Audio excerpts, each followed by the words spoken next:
Hey guys, it's the WalterFootball.com After Dark show for September 6th, 2023, which means we're 1 day away from the start of the season, which is kind of crazy. This is our week 1 NFL picks video for the first time on at night, because we usually did it at 6:30 in the evening.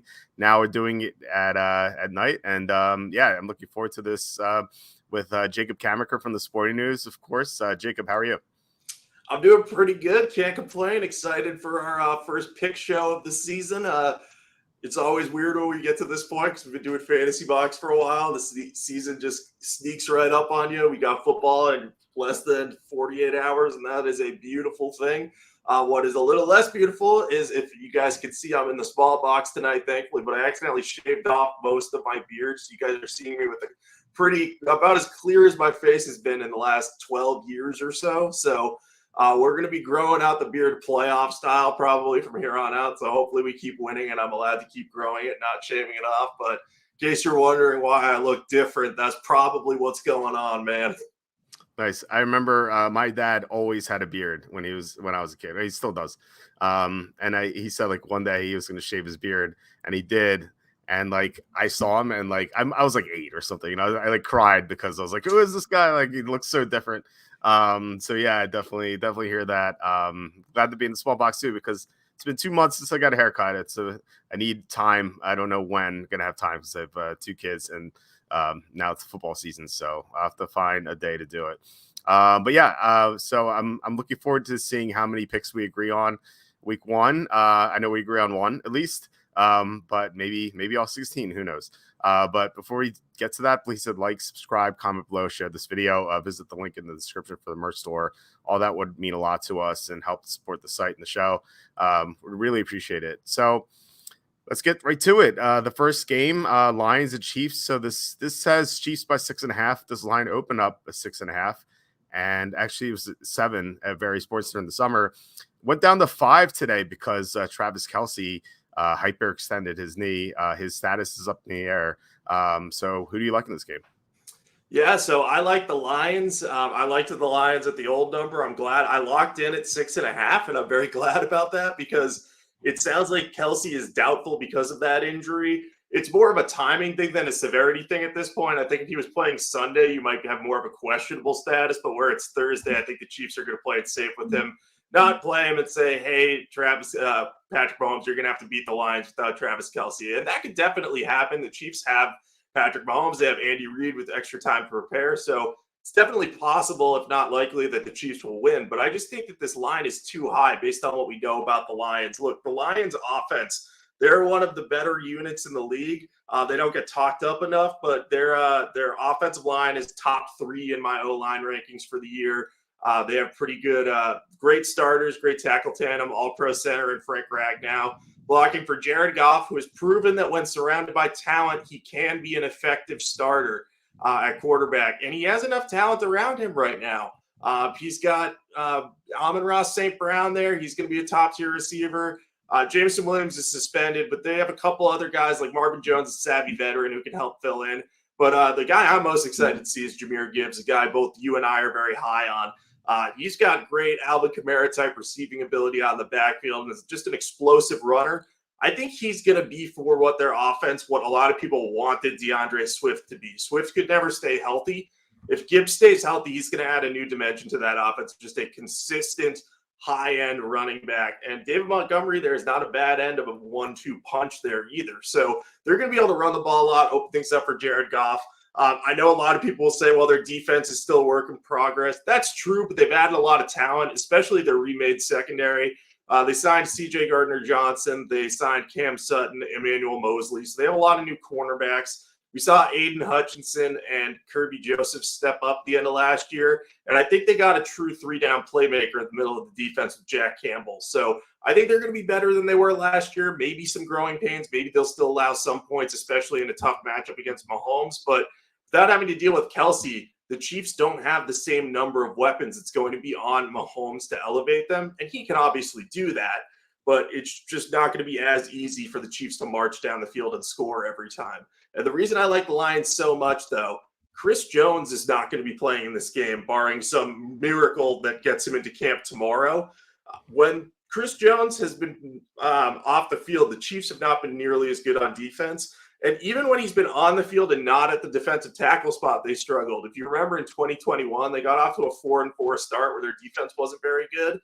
They had moved Chris Jones to the outside, and their defensive tackle rotation was just terrible. Chris Jones was great on the outside, but they couldn't stop anything or get any interior pressure. So they allowed 27.5 points per game in that 8-game stretch before they acquired Melvin Ingram to play on the edge and move Jones back inside. So I think we might see them give up a lot of points to the Lions. So I think it's going to be hard for the Chiefs to cover this type of number. Obviously, it moving to 5 and going through the key number of 6 might scare some people off. But I think that's warranted for Kelce because that's like the equivalent of losing a number 1 receiver. And we see that hurt teams a lot. So they're going to be without their top pass rusher, their top receiving weapon, and they're still big favorites. I think the Chiefs might win this one, but I think the Lions keep it close. So I'm going to be on them I've got 2 to 3 units on this game, and I've sprinkled on the money line as well because DraftKings has a nice promo where if the team you bet on goes up by 7 at any point in the game, you clean up the money already. So it's only a $10 bet on that, but it's a nice little sprinkle with some extra assurance if you can take advantage of that. That's pretty cool. Yeah, I'm right there with you on the Lions. I think this line's too high. So I when it was 6.5 and Travis Kelce was playing, I made this line 4.5. So we got the key number of 6, which is super important, as you said, especially in the rule changes where, the extra point got pushed back. Now teams go for 2 more often. So if they're down by 14, they score a touchdown. They usually go for 2. So 6 is important, but now that it's off 6, and I think like you said, for good reason, like Travis Kelce is basically the number 1 receiver. And we've seen when teams lose their number 1 receiver, they really don't produce nearly as well. And when teams are down their top defensive lineman, they don't produce nearly as well defensively. And that's the case with Chris Jones, as you were talking about. Like not having Chris Jones is absolutely enormous for the Chiefs.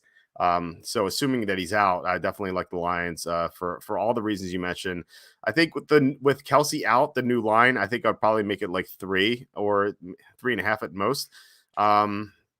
Which sounds like weird because the Chiefs are coming off the Super Bowl win. The Lions didn't make the playoffs last year, but the Lions were 8-2 down the stretch. And the Chiefs, not only will they not have their top defensive lineman and their top offensive playmaker, they're going to be down their top 2 tackles from last year as well. Now they got replacements, some talented ones, but we don't know how they're going to gel together either. So I think with the new offensive line as well, it's worked in. I feel like it just puts the Chiefs behind the 8 ball here. And we still get a key number here with 3. We get a backdoor possibility if the Lions need it.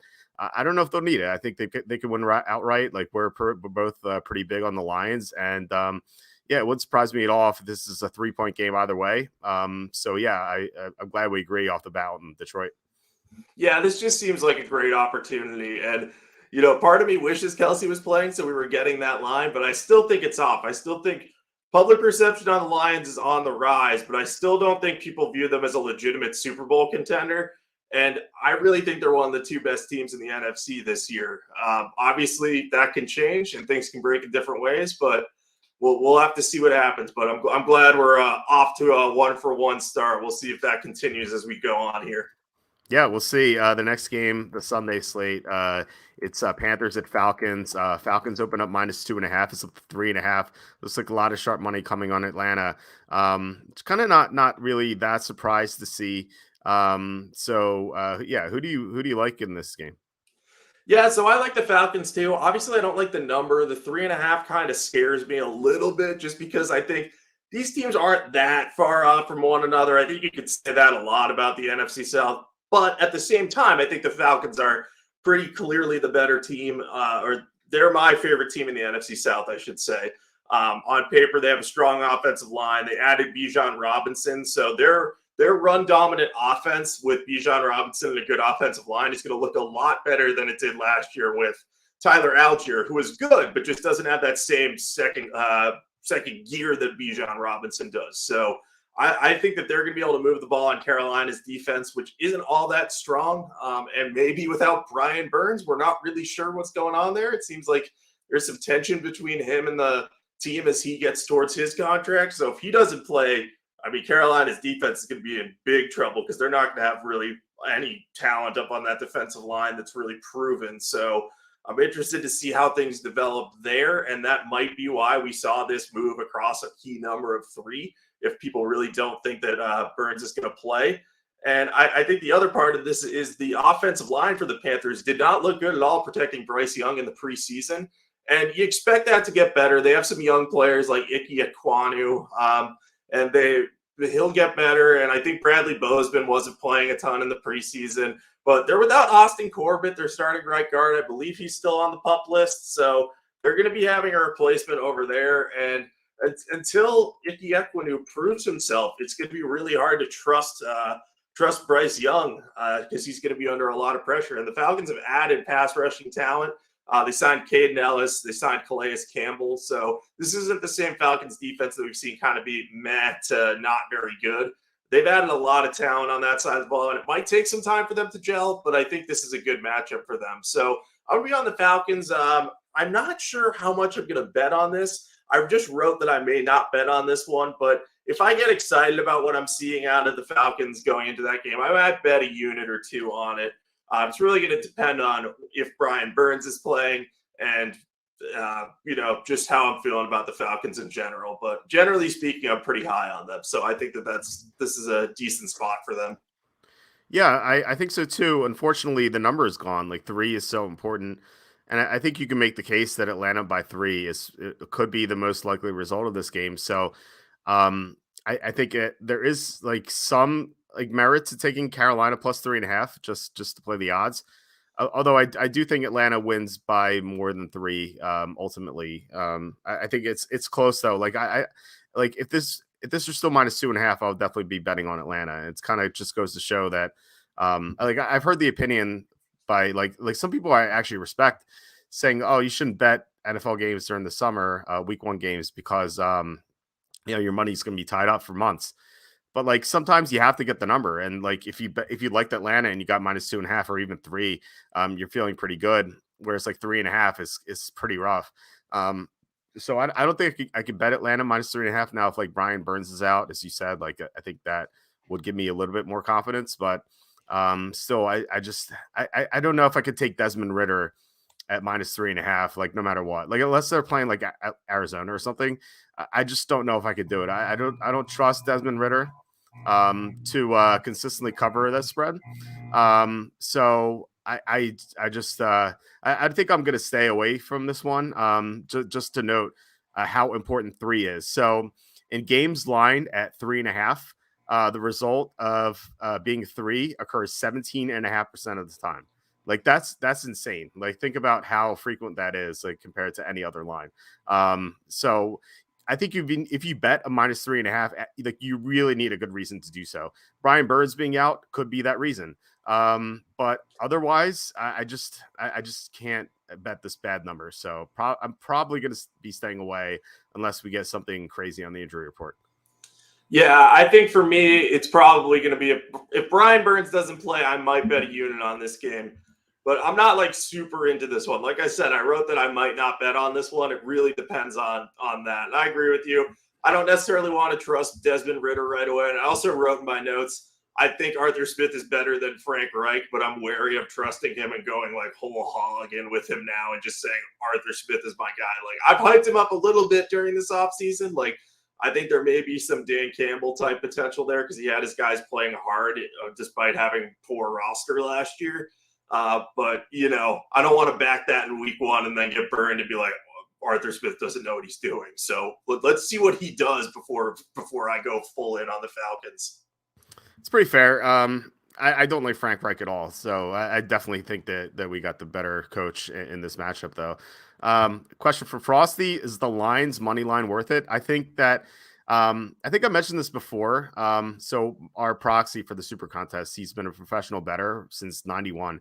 And he told me that what he does for the NFL is for every 4 units he bets on a game, he'll put 1 unit on the money line if it's an underdog. So for example, if you bet $400 on the Lions plus 5, he would put $100 on the money line. or like obviously $200 on the Lions plus 5, it would be $50 on the money line. So that's something that he does. That's something I've incorporated as well. So yeah, I think that it's definitely worth it. I wouldn't go crazy with it because, it is Patrick Mahomes, but I don't know. Are you betting the Lions money line? I am. As I mentioned, I have a little DraftKings promo where you can go.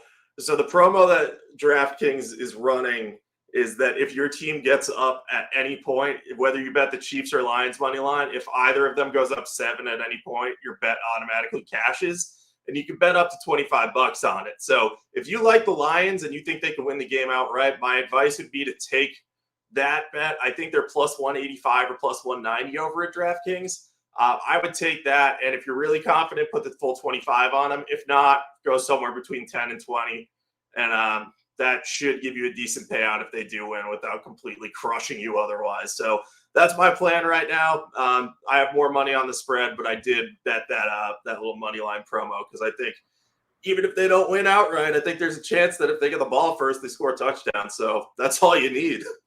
Yeah, for sure. Michael's asking, how have you guys done the week 1 SuperContest in years past? We were 4-1 last year, I believe. I think the only loss we had was the Niners against the Bears. The year before, I think we were 3-2, and I forget what we were the year we cashed. I don't know. I don't know if you remember that, but I assume we did well too, like not terrible. I think we had a winning record that year, but I can't remember if it was 3-2 or 4-1. I don't think we started 5-0 that year because that would have been serious beginner's luck for me in that one. I would have remembered that. So I think it was 4-1 maybe. Yeah. So this is the 4th year we're doing this combined, right? Yep, I believe so. We generally do pretty well in the first 5 weeks of the season. Our tendency has been that we hit them rocky patch at that point, and then we see how long the rocky patch lasts. Yeah, hopefully not very long this year. I think this is my 14th year in the SuperContest, which is kind of crazy. But yeah, hopefully we win big this year. Be nice. All right, let's get to the next game. We have Texans at the Ravens. This line opened up Ravens minus 9.5, it's up to 10. So another road underdog with a quarterback drafted at the top. So who do you like in this game? Yeah, I like the Ravens here. Look, we have John Harbaugh with extra time to prepare. I know he's probably reeling and maybe not preparing as well after losing that preseason win streak in such a brutal fashion against Washington. But in all seriousness, if you look at this Ravens team, they should be better than they were last year, especially early in the season. They tend to do well because Lamar Jackson is back. He's healthy. He's explosive. The Texans aren't very good against the run. So he and J.K. Dobbins and Gus Edwards should have some running lanes to exploit, even though the Texans defense might be a little better this year. But also, I think this Todd Monken offense is going to allow the Ravens to score more this year just because it's going to be more vertically oriented, and the Ravens actually have the receiving weapons needed to make those big plays. So I think that they're going to score a lot of points early in the season before teams kind of adjust to that, especially against lower level competition. You and I, a few weeks back, had talked about, maybe the Texans could go over their win total if things break right. Well, already things aren't for them. I like some of the young talent they have, but their offensive line is not looking very good. They already have 2 key injuries up front. Juice Scruggs and Kenyon Green, who are going to be starters at center and left guard respectively, were both placed on IR. So I think Green is out for the season, and I think Scruggs is out at least the first 4 games. So they're going to be replacing 2 interior starters, and I believe who they have there is a 6th-round rookie to start at center, and then Kendrick Green, not Kenyon, Kendrick Green, who they acquired from the Steelers via trade like a few days ago. And if you look at their offensive line, they have 3 or 4 guys on there that they acquired either via trade or off waivers very recently. George Fant is one of them, and he's solid. And they got Josh Jones from the Cardinals and Nick Broker, an undrafted free agent, I believe. So they have some upside, but they have a lot of guys who just haven't been with the team. So if Kendrick Green or Jaret Patterson struggle out of the gate, I just don't know how they're going to fix that problem. So I think Baltimore will know that. I think Baltimore will try to exploit that. So I anticipate C.J. Stroud in his first game to have some serious growing pains. Some pressure comes up the middle from Baltimore. it's going to be tough for him to have a good game. So 10 may look like a lot, but this could end up being a blowout. So I'm going to be on the Ravens for 1 unit. I don't like backing huge spreads that much in week 1, but there's enough to justify this number being as high as it is, in my opinion. So we're going to disagree here. Although this is not like a big play of mine. Actually, I'm not even betting this game. But I definitely agree with John Harbaugh having all the time to prepare for week 1. He's 11-4 against the spread in week 1. So it's so tough to go against that. But I think the spread is just way too high. Like you're just paying so much of a premium for Baltimore, and I guess for good reason, because like Harbaugh's had such great success to open the season. But I made this line Baltimore -4. I think it's insanely high. I guess I'm just higher on the Texans than most, which is like, I don't know, like people are calling me crazy for saying that they had a chance to make the playoffs. But I think they still do it. Like with it's a soft division. Obviously, they have the one of the easy schedules in the NFL. I like their defense. Their defense was 9th overall in EPA last year. Their run defense, which was like terrible to start the year, really got better at the end of the year. It rose up to the middle of the pack. And their pass defense was tremendous. They were getting to the quarterback quite a bit, and then they got Will Anderson. So like I like the defense a lot, especially with DeMeco Ryans coaching up the defense now. Offensively, they were just terrible, and that's why they had such a bad record. But you have C.J. Stroud, who's like, obviously it's his first start, but he's going to be better than Davis Mills was at any point, just because like Davis Mills is not a serious quarterback, like C.J. Stroud is at least. I like their young receivers; they have upside. The running game's still there. You mentioned their offensive line, which is like, yeah, they're missing those 2 guys, but they still have Tunsil, they still have Titus Howard, they still have Shaq Mason. Those guys are good. I think that they should be able to block pretty decently. Baltimore lost Calais Campbell. They're not going to be as strong in the trenches. They lost Marcus Peters in the secondary. I just think that I don't think the Ravens are as good as people think they are. They were 15th defensively last year, and they lost those 2 guys. So they're going to be worse for sure. And then on the offensive line, they lost Ben Powers. Their left tackle situation is still in flux because Ronnie Stanley just can't stay healthy. Yeah, he's healthy now, but I just don't know if we're ever going to see the same guy that we saw in the past. So I'm just not convinced that the Ravens are going to be able to block the Texans like pretty well. The Ravens have a new offense that they're breaking in, and they didn't really get to showcase it in the preseason at all because they don't play the starters. So I think that, I think this line's too high. I'm just going to take the Texans. I'm just going to trust my numbers here. Now, it would not surprise me at all if the Ravens win 49-10. And in fact, I hope that happens because it'll give us a good opportunity to hammer Houston week 2 when they're not playing a coach with a great coach with a lot of time to prepare. I just think, like I said, I just think this line's just way too high and just going to take the value with Houston. Hope there's like a backdoor cover or something. Yeah, I don't think you're wrong that this line is high, because when I first looked at it, I was like, this seems wrong to me. But I think there are enough reasons for me to fear the Texans. So I'm going to stay on the Ravens. But like I said, I'm not going to be betting this one crazy because this is a high line. I don't like betting double-digit lines in week 1 because those tend to have a way of backfiring on you if you bet them heavily, because usually if they're double digits and you're really gung-ho about a team, there's a reason that the line is as high as it is. But I think that the Ravens, I think that they're going to come out motivated for this one. I do agree with you, though. I don't think they're going to be as good. Like, I was reading a projection that had them making the Super Bowl in the AFC, and like that could happen, but I'm not ready to back that until I know Lamar Jackson can stay healthy. But when he is healthy, and we know he's healthy this week, I'm willing to stand in his corner. But I see your case for the Texans. I don't hate the idea, but this isn't one of my favorite games. So this is an okay one to disagree on. Yeah, it's good to disagree on some games, just as long as they're not the big ones. So, yeah, definitely not a big one for me. Next game is Bengals at the Browns. This line opened up 2.5. It's still 2.5. So we have Joe Burrow here. He seems like he's going to play. I guess it's not 100% yet, but we'll see. So who do you like in this game?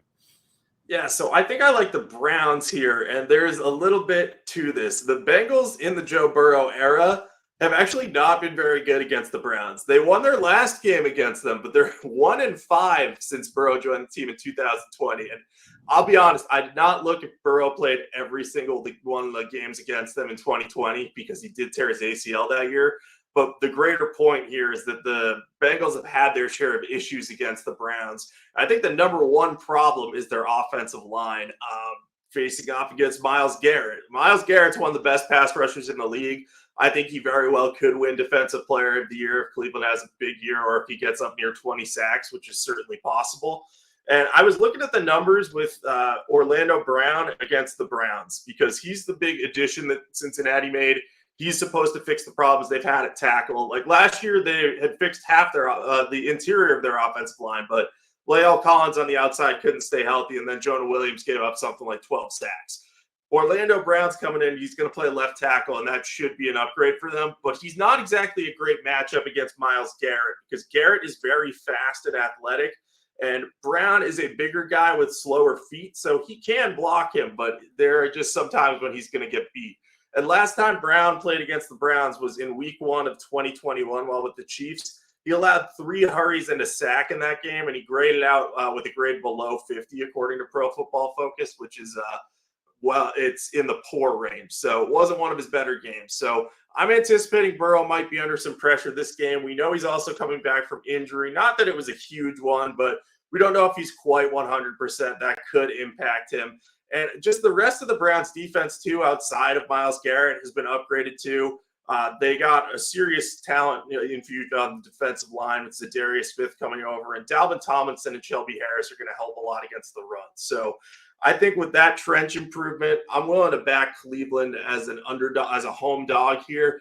I wish we were getting the 3, but I think there's a reason we're not getting the 3. I think this is a trap line to try to get people to bet on the Bengals and say, oh, we all saw how bad Deshaun Watson looked last season and in the preseason, and the Browns aren't ready.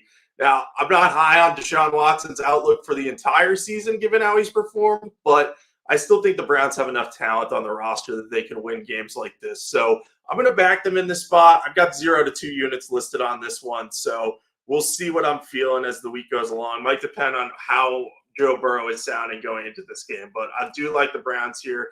And this is probably going to be one I look to include in the teaser, given that it's plus 2.5.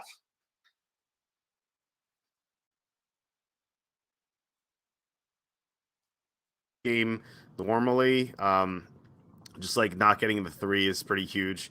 It's the same thing, whereas like betting the minus 3.5 is tough. Like taking the plus 2.5, like it's a little safer, but not nearly as good otherwise. But yeah, I think that, like when we first saw this line, I think like we had some comments on here, and like I had some emails saying like what is going on here? Why are the Bengals only favored by 2.5? And I'm like, well, remember the last time the Bengals went into Cleveland, they got absolutely destroyed on Halloween. It was 32 to 13, I believe. And like that result wasn't even as close as like the game really was. Like I think the Browns were up 25-0 in that game at one point, and then like Joe Burrow had like 2 garbage touchdowns to make his like stat line look pretty respectable. But it was a blowout. It was ugly. I can see that happening again. Like Burrow's may not be 100%. And as you said, like the Myles Garrett has been such a nightmare for the Bengals. I just think that like the Browns seem like the right side. I just like don't have any confidence because, as you said, like Deshaun Watson looks so bad in the preseason. I thought there was a good chance that he was going to revert back to 2020 mode and stuff, but we didn't see that. Like he just looked so shaky in that final preseason game. I think it was like 5 of 10 or something like going against Kansas City's backups. It looked ugly. And maybe that was just Watson not caring, like in a meaningless game, and we're going to see him and like ball out in this game. I could see that happening for sure, but there's a chance that Watson is just broken. And it like sounds so weird to say, but like if Jacoby Brissett were starting for the Browns, I would like have more confidence in them just because like Watson's obviously more talented, but Brissett probably has the higher floor right now, just based on what we saw last year. So yeah, I'm not going to touch this one. There are just so many other better games to bet. Just going to stay away. But I do like your idea of taking the plus 8.5 on the teaser. Yeah, I think that's probably the best way to approach this game. That's probably what I'm going to end up doing. I'm not going to rule out betting it because I do think there is value with the Browns because I think the Browns, if Deshaun Watson plays well, could end up being a playoff team. There are a lot of variables that go into that, but you look at their roster outside of quarterback, and it's much better. Because I was looking at their defense, and they've added like Juan Thornhill to their safety room. They have 3 pretty good looking cornerbacks. So I think their defense with that that better looking secondary and a really improved defensive line should be better this year. So I'm thinking they're going to keep a lot of games close. But like you said, if Deshaun Watson isn't all there, then it's not going to all pan out for Cleveland. You're going to have some frustrating losses in games where the offense needed to perform better. So yeah, I think if we were getting the 3, I'd really like betting Cleveland, but at 2.5, I think teasing it's the way to go. Yeah, if Watson doesn't revert back, there are gonna be some salty people who spent a lot of money on him, so it's gonna look pretty bad. Next game is Jaguars at the Colts. This line open up Jaguars -3.5. It's up to 4.5. It's actually 5 in some places. Then big news is that Jonathan Taylor is not going to play. He's been put on the PUP list. So with that in mind, who do you like here? Yeah, I'm kind of leaning on the Colts here because this seems like a little bit of a trap line to me. The Jaguars are definitely better than the Colts. Let's get that one out of the way first. I'm not saying the Colts are better than the Jaguars or that they're going to win this game outright necessarily, but I think Indianapolis weirdly has more motivation for this one because they have a new quarterback, they have a new coach, and they have had the ongoing Jonathan Taylor saga where they've looked really bad. And I think that the coaches and players are like, this isn't our fault. This is an ownership's fault. And they just kind of want to do something right for themselves. So I think they're going to be motivated to play hard, come out of the chute well. And look, I know Anthony Richardson's raw, but he can run the ball. And I just don't know if Jacksonville's defense is going to be entirely ready for that. Obviously, they'll game plan for it, but game planning for something is different than seeing a guy on the field for the first time. So I think Richardson might weirdly be able to keep this close on offense. And I think having Shaq Leonard back and healthy on defense is going to help the Colts because he is so important to that defensive unit, like way more important than people remember. So I think he'll tie the front 7 together. Now, I have massive concerns about how the Colts cornerbacks are going to contain this Jaguars offense, which is why I might not ultimately bet on the Colts, despite this feeling like a trap game, because I think they only have one cornerback who has like NFL snaps on his resume because of the Isaiah Rodgers suspension. So hypothetically, Trevor Lawrence, Calvin Ridley, those guys should go off. But I'm worried that the Jaguars are going to be looking ahead a little bit. I know that sounds weird to say in a divisional rivalry game, but they play the Chiefs next week. They've handled the Colts pretty well in recent years. They knocked them out of the playoffs and sent Carson Wentz home, basically, in that big win. And then they've beaten the Colts in so many big spots in recent years that I think they might not think this is that big of a deal because this is one of the less hyped Colts teams we've seen in quite some time. But if Shane Steichen does a good job, I think the Colts can cover the spread, keep it close, and maybe make it a field goal game. Maybe I'm wrong, but if the Jaguars do get caught looking ahead, this is not a good spot for them. So I've got 1 to 2 units on the Colts initially penciled in here, but I might lean towards the lower end of that, the 1 unit bet on them, because that secondary does scare me a bit. Like, that is a really inexperienced unit, and that could end up completely blowing up in their faces in this type of vertical passing offense matchup. Yeah, I like the Jaguars here. I know that this looks like a trap. That's like that's like my first instinct too. But I think the reason for that is because I was in Vegas and I was talking to some professional bettors, and they all seem to like the Colts a little bit. Like, they're like, oh, they had so many close losses last year. Variance is going to tilt their way this year. I'm like, well, I don't know. Like, they're going to be so much worse. They lost Stephon Gilmore, as you said. Like, Rodgers is suspended. They lost some other pieces. Their offensive line's not good. Jonathan Taylor's not there. Not that like makes or breaks a lot. Running backs, I think it's like mostly not important. But where's the talent on this team? Like, even Shaq Leonard is I think he's still dealing with a concussion, right? Like, I don't know if he's like definitely going to play in this game. So this team just sucks. I think. I don't think, like, they have a couple good pieces on the defensive line. Other than that, I just don't think they have much going for them. They have a new coach, first time head coach, first time quarterback. It's usually a recipe for disaster in week 1. I think Richardson, speaking of disasters, like, he was passing wise, he was horrible in the preseason. He, like, even against backup defenses, like, he just was missing routine throws. And even I think it was like I forget which team was broadcasting the game. Like they were like, "Oh man, you can't miss that throw." Like they're just criticizing him like that harshly. Now, like they didn't unleash him on the ground, so I think Richardson could have some nice gains. And it's not like I don't think the Colts would be shut out or anything. But as you said, like I don't know how they stopped the Jaguar offense. I just don't think they have the personnel to do it. Trevor Lawrence is entering his second year as a starter in this offense. So I think he's going to be a lot better. And like, yeah, okay, maybe they look ahead, but it's still a divisional matchup. The last time they played the Colts, they lost to them. That could still be on their mind. Now, like weird things happen in this rivalry. Remember a couple years ago, the Colts were -8 and they went into Jacksonville and lost. So like maybe this happens again. And like week 1 is just weird. So I could see the Colts maybe pulling the upset, but I could also see the Jaguars winning like 34-10. So I think more likely the latter happens, but I'm not like fully convinced either way. Like this is not a big play for me. In fact, I'm not even betting this game. So just gonna pick the Jaguars for the fun of it, and then just move on to a game I like a lot, which we'll talk about next.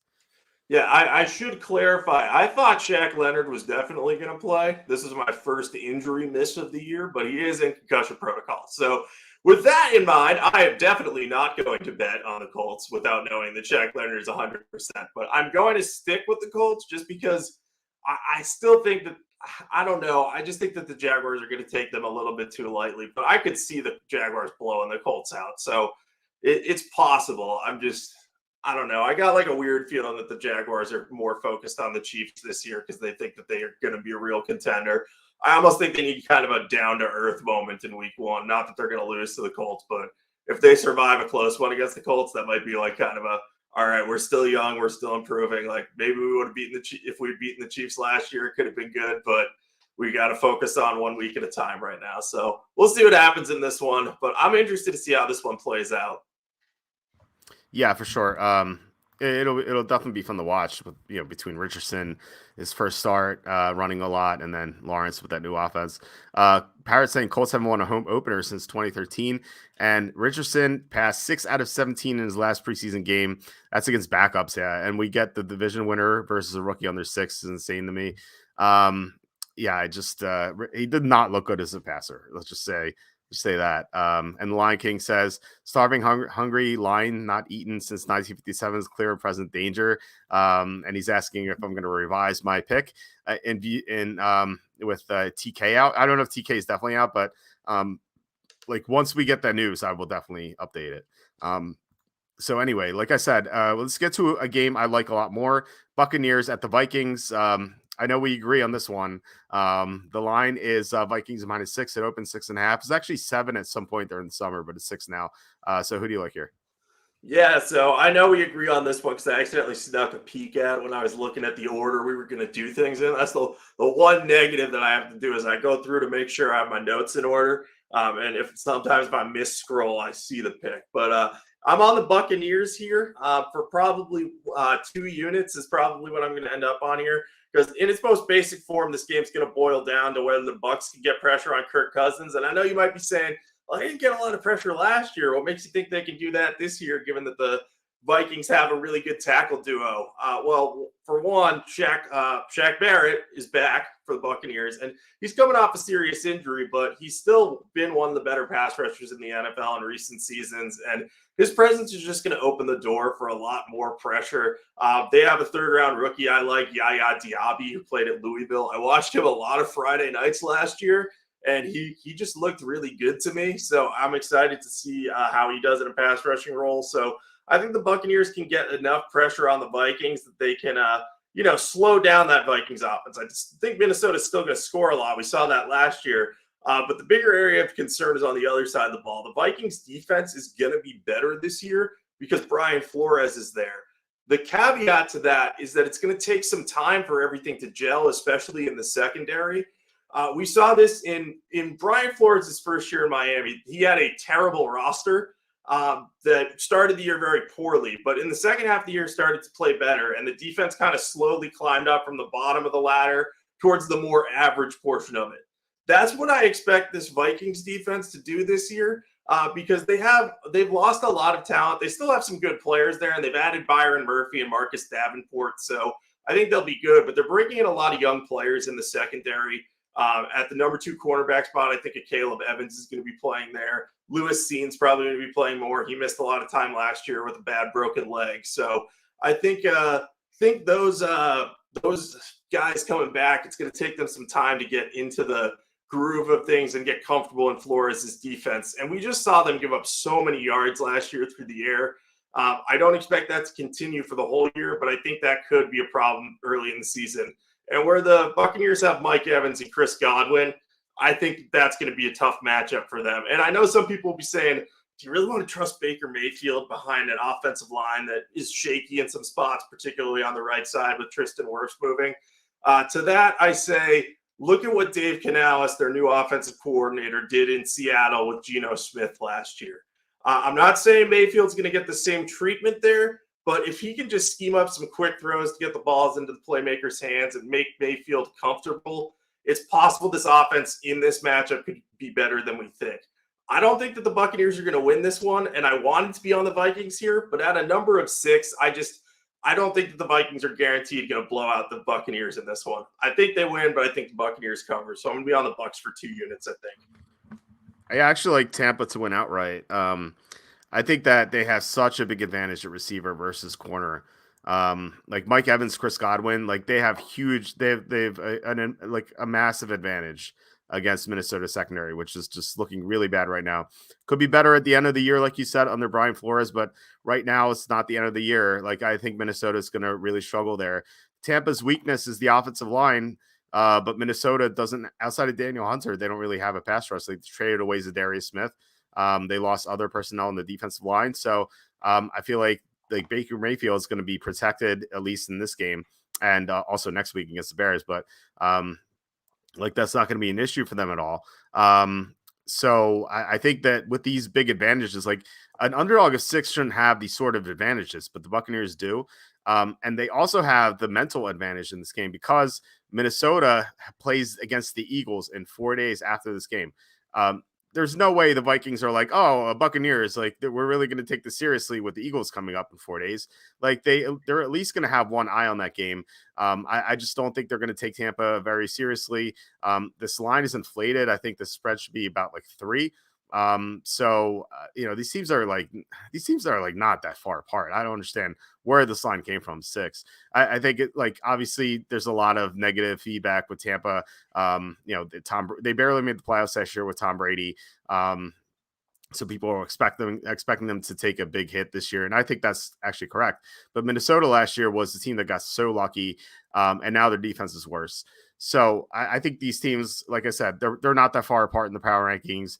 This line shouldn't be more than 3.5. I think, like I said, it should be about 3 or 3.5. With Minnesota possibly being distracted, I think Tampa could win outright and kind of, pump their chest a little bit and be like, look, we're not as bad. Tom Brady's not here anymore, but we can still win, and then they'll probably go 1-15 the rest of the year or something. But this could be their week. Like I said, we see a lot of weird things week 1.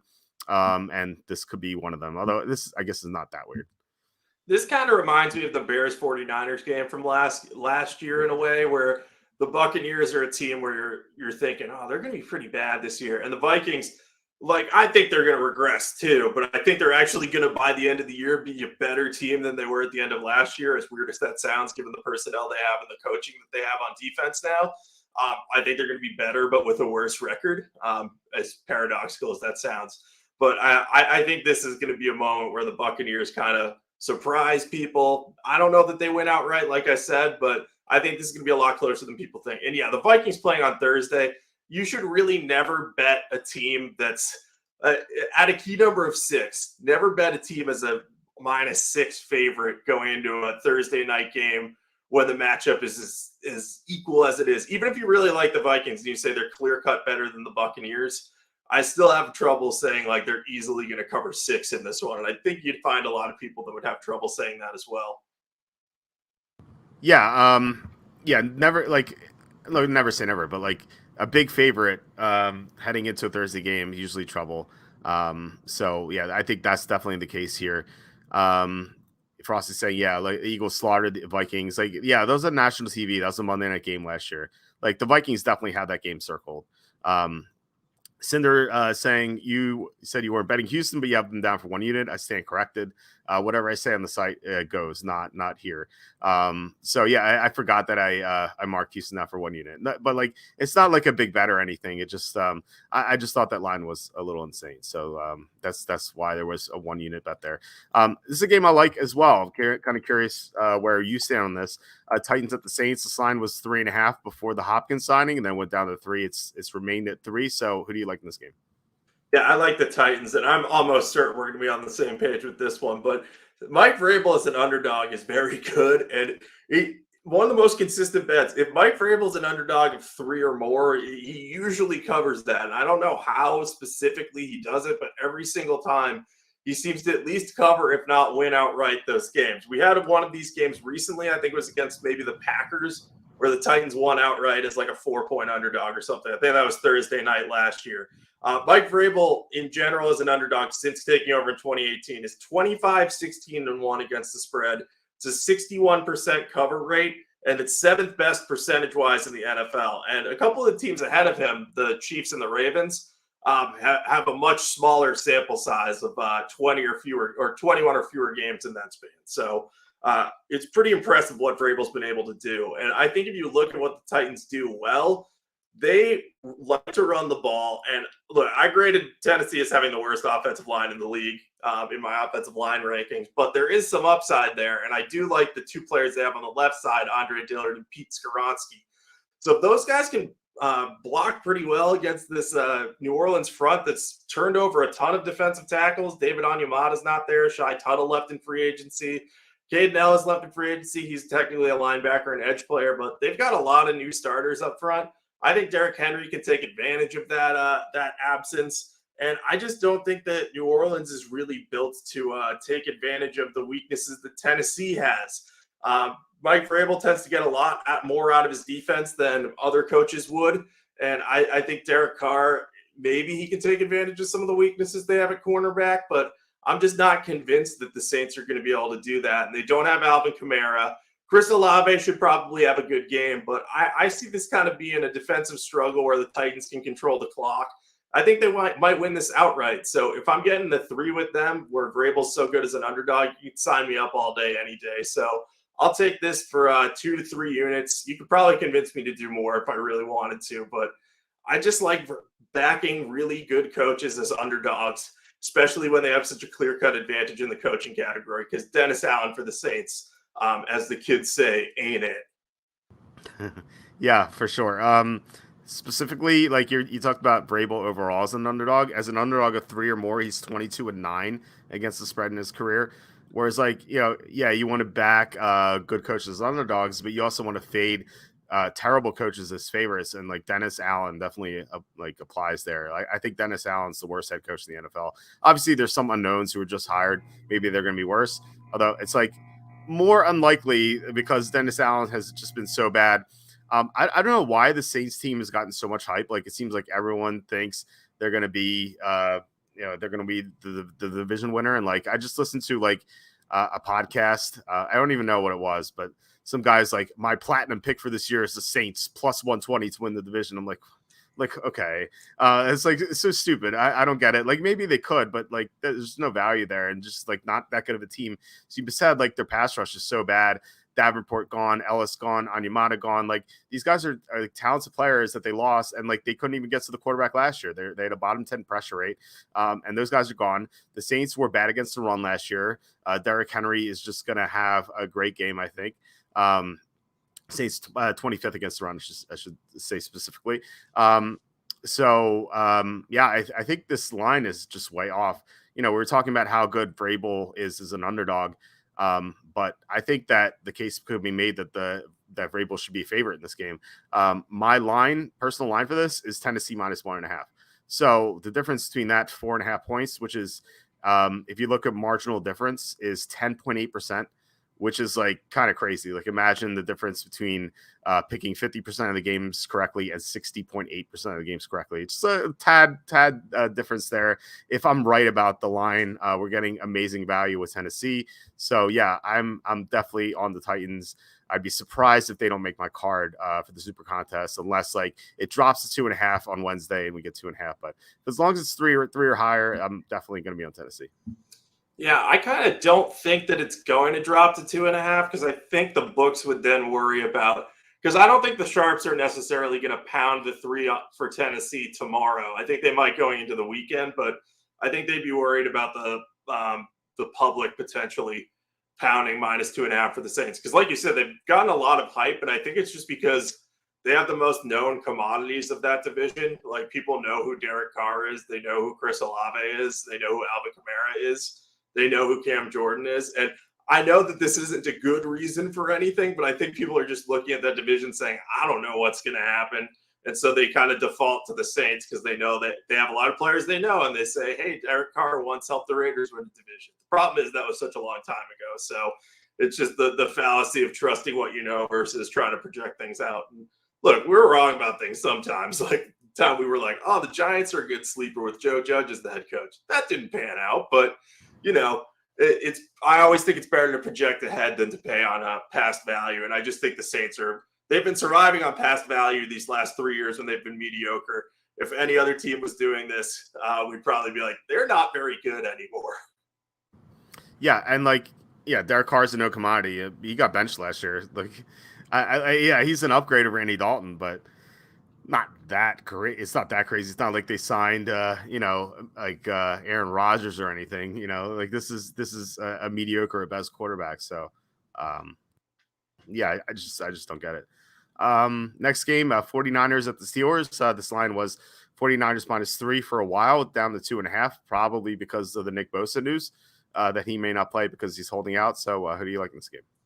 Yeah, I like the Steelers. I've liked the Steelers in this spot pretty much looking ahead all summer. I can't remember what the line was, but I feel like earlier in the summer, this line was higher and it was looking like a really good spot for the Steelers, but I'm not surprised it's moved however much it has and gotten through 3 because the Steelers looked great in the preseason, but that's not just about this. This feels kind of like a spot where the 49ers, people are going to want to back them because they're going to look at how they did last year and I've heard this parroted a lot, but people have said like, oh, if Brock Purdy didn't get hurt in that NFC Championship game, it would have been a lot closer with the Eagles, which is true because they ended up without really a quarterback in that game. But at the same time, I'm not convinced that the 49ers would have beaten the Eagles or covered or, made it as close as people think that it might have been. Anyway, what I'm trying to say here is the 49ers are a little overrated coming into this season. They've had some key losses, and I know they have some of the same key playmakers. Brandon Ayuk, Deebo Samuel, George Kittle, Christian McCaffrey. They're going to be a good team.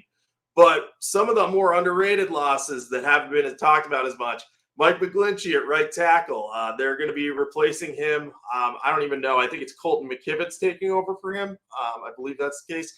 So their offensive line currently is Trent Williams and a lot of young guys who aren't quite as proven. So their offensive line could be worse, which could impact Purdy and those receivers. So I'm interested to see how that does. But on the defensive side of the ball, you mentioned Nick Bosa. If he is out, this 49ers pass rush is not nearly as frightening as it has been in years past. They have a lot of good rotational guys. I think they have Kerry Hyders over there.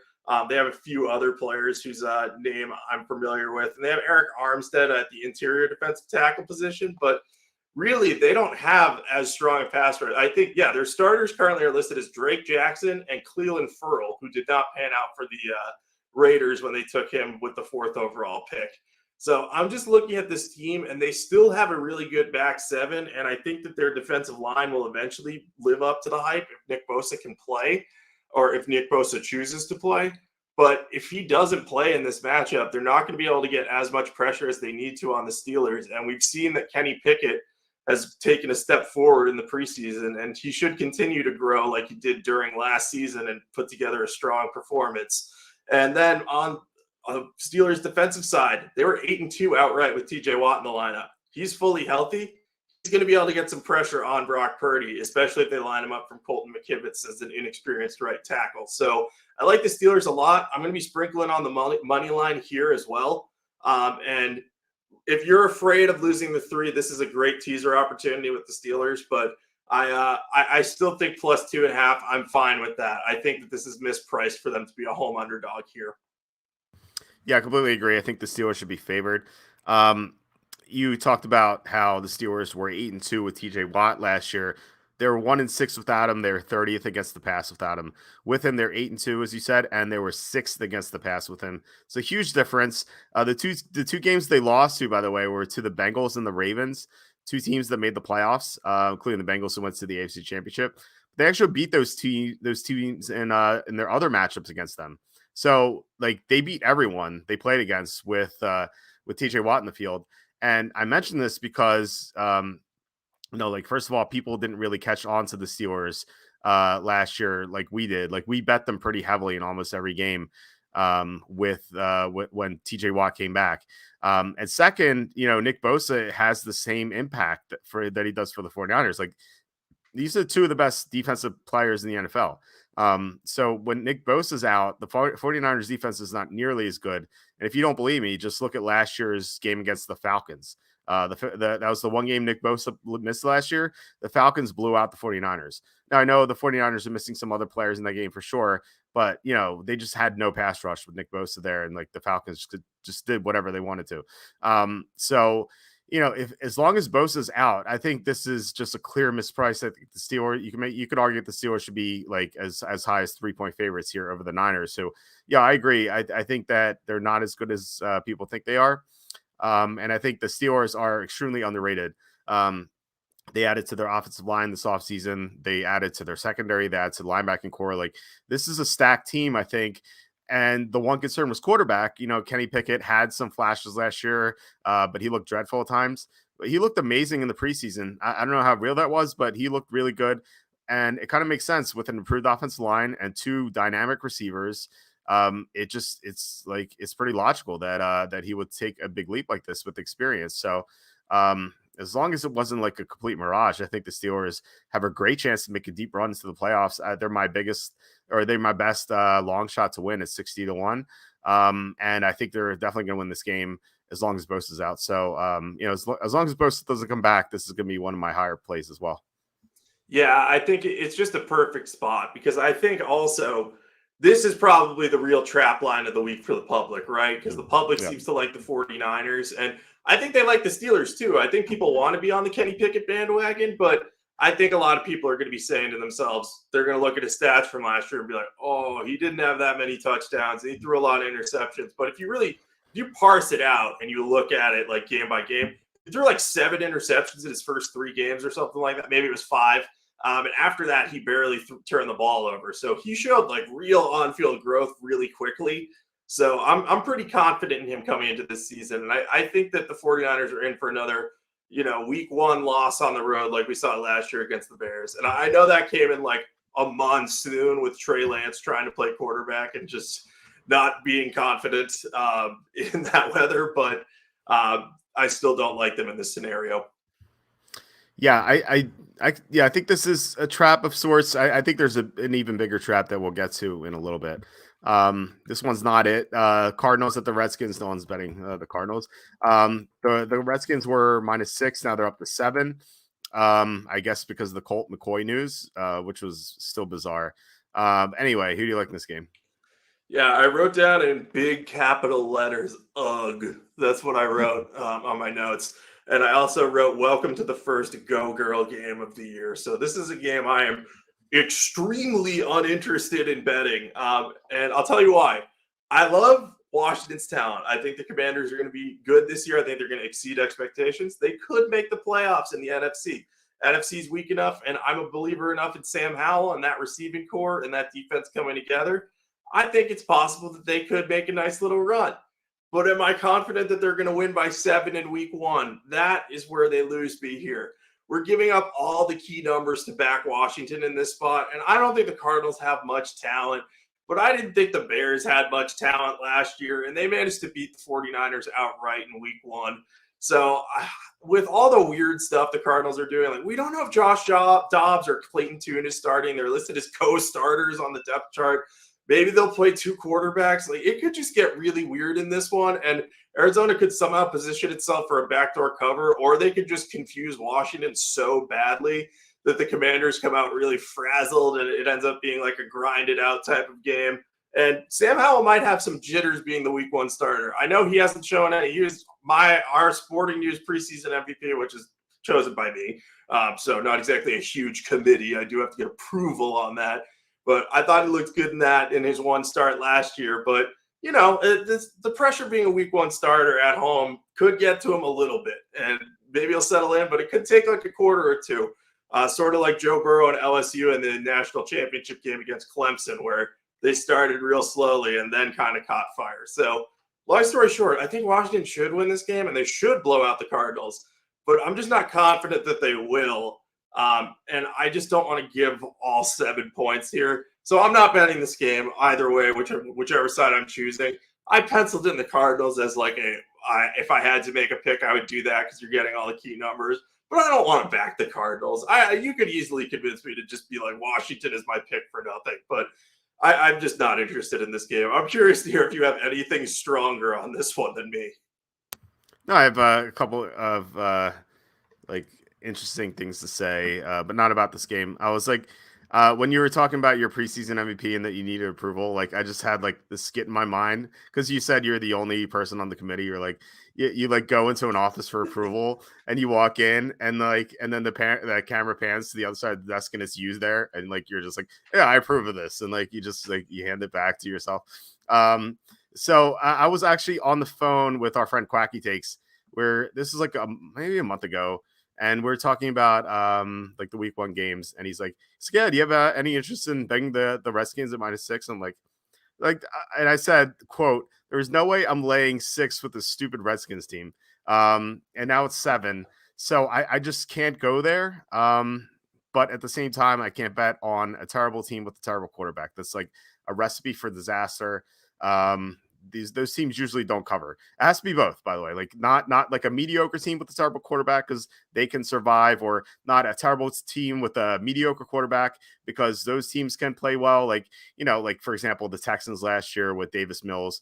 They covered some games because Mills wasn't terrible, but you have like Josh Dobbs here, who he looked good in a couple games, but that was with Tennessee. That was with a good coaching staff that was able to prepare him, not a new coaching staff with no experience.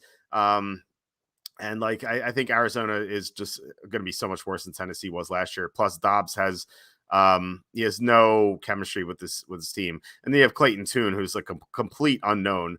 Who knows? Like maybe he's the next Brock Purdy, but probably not. So I can't back this Arizona team, but I can't lay 7 with the stupid Redskins team. So yeah, just going to pass on this one and barely pay attention to it and maybe come up with more funny things to say.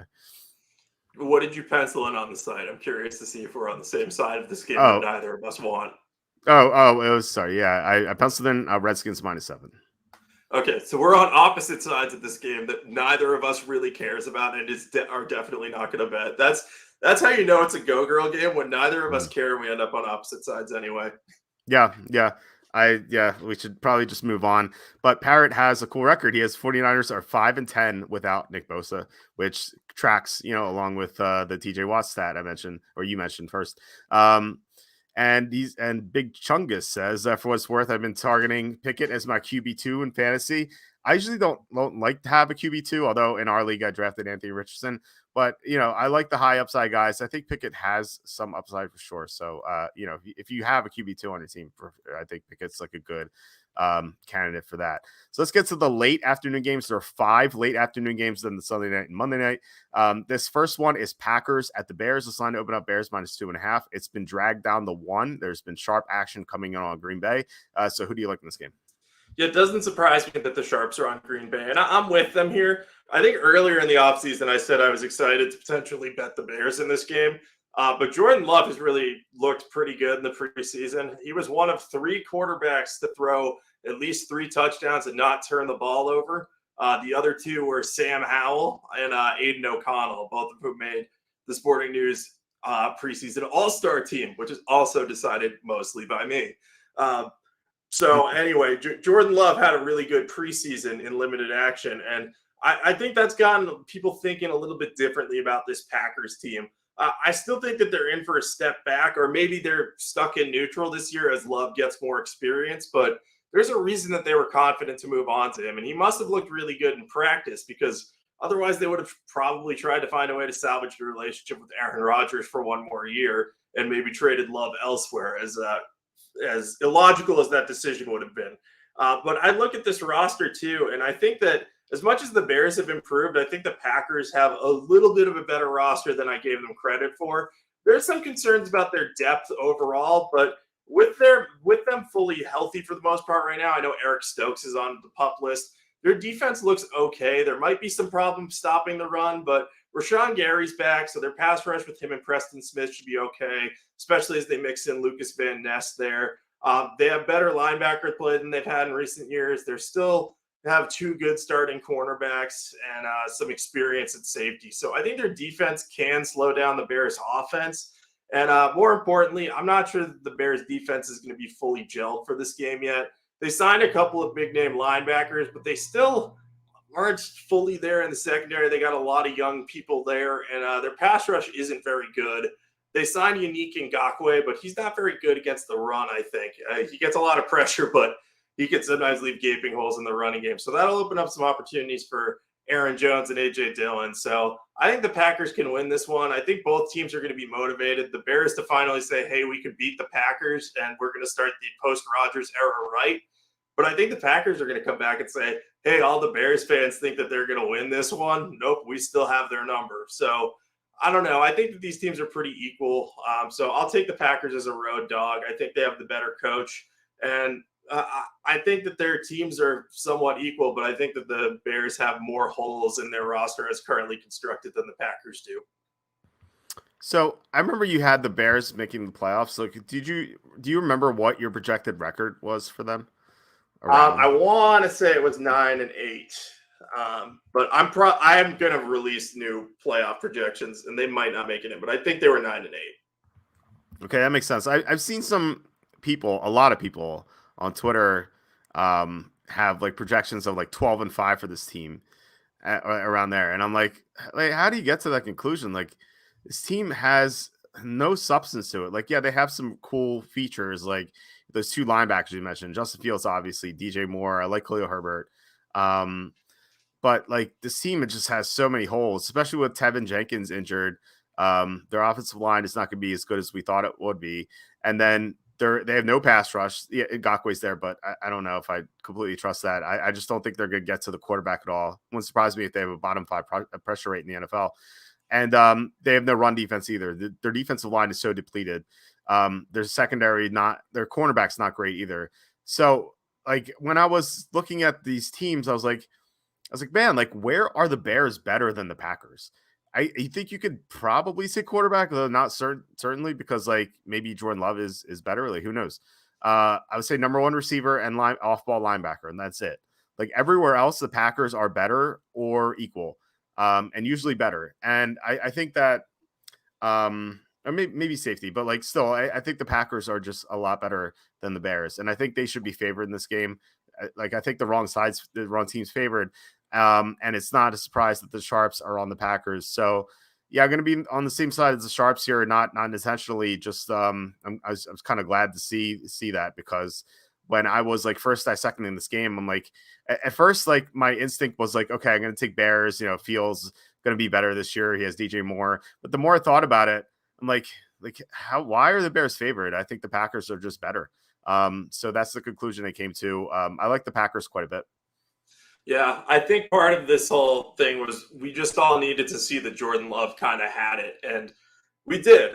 He at least showed enough potential for us to back him in this spot against a team that's, you know, like you said, the Bears aren't significantly better than the Packers in many spots. So they're mostly equal or worse. And I think the Bears, too, are getting a lot of hype because people think Justin Fields is going to make this huge jump. And a lot of people get hung up on the fantasy value of guys, too, which is probably why you're seeing some 12-5 is just kind of insane. I thought they would sneak in with a 9-8 record if they make the playoffs. Like that's how I see it. But I think people get caught up in the fantasy hype, but then they actually look at what Justin Fields has done so far. He's put up some good numbers, and he made a lot of steps forward last year, but he still has a 5-20 record as a starting quarterback. So that's not entirely his fault, but it's kind of, you got to prove it to warrant being favored in a matchup against an even team. Yeah, 9-8 is totally makes sense. Like 12-5 is just kind of ridiculous. I just don't get that. Next game, Raiders at the Broncos. This line open up.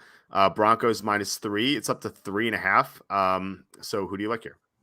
Okay, so I wore my Broncos shirt, so you can naturally tell that I'm picking the Raiders here. So nice. I wrote that it was tough to know what to make of this game because the numbers favors the Raiders. But the Broncos have a good defense. So in my head, I was like, man, do I really want to back the Raiders in an offense that could kind of stumble over itself?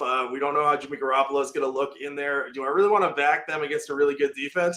Then I looked back on last year. The Raiders scored 22 and 32 points in their 2 games against the Broncos. So they certainly seem to know how to dissect that team. Now, I know that was coached by Nathaniel Hackett, and that might have been, maybe that doesn't happen under Sean Payton with this defense that they currently have. But I still think it speaks to the fact that Josh McDaniels knew how to attack this defense and to create some matchups.